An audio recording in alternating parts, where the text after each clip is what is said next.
Less than 2 weeks, that's when you'll need to get a real ID to get through certain security checkpoints. Starting May 7th, TSA will no longer accept state-issued IDs that are not real ID compliant at our airports. WDBJ7's Kyra Willis spoke with TSA and tells us how you can avoid those travel inconveniences.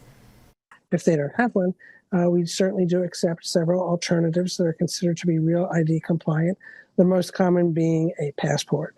A spokesperson with TSA says if you want to avoid any delays at the security gate, the easiest would be to get a real ID before May 7th. The real ID has a star in the top right corner, and it requires people to bring in one proof of identity and legal presence, your social security number, and 2 proofs of Virginia residency. The TSA says if you don't get your real ID in time, there are still ways to fly.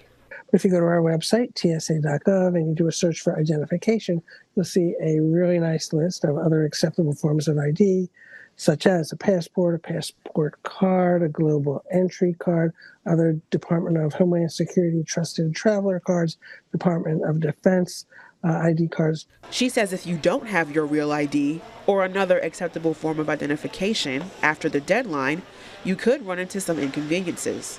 What you can expect is to face delays, additional screening, and the possibility that you might not be allowed to enter the checkpoint and thus can't catch your flight. Virginia Department of Motor Vehicles will host a Real ID appointment-only event in Roanoke on April 26th at the DMV on Valley Park Drive. The event offers dedicated and convenient service for residents looking to get the real ID. That event is from 2 to 6. What we're seeing is that about 81% of travelers nationwide are coming to airport checkpoints with a real ID license or an alternative acceptable form of ID. So that's encouraging, but there's still a long ways to go because on an average busy kind of a day, we'll screen about 2.5 million people.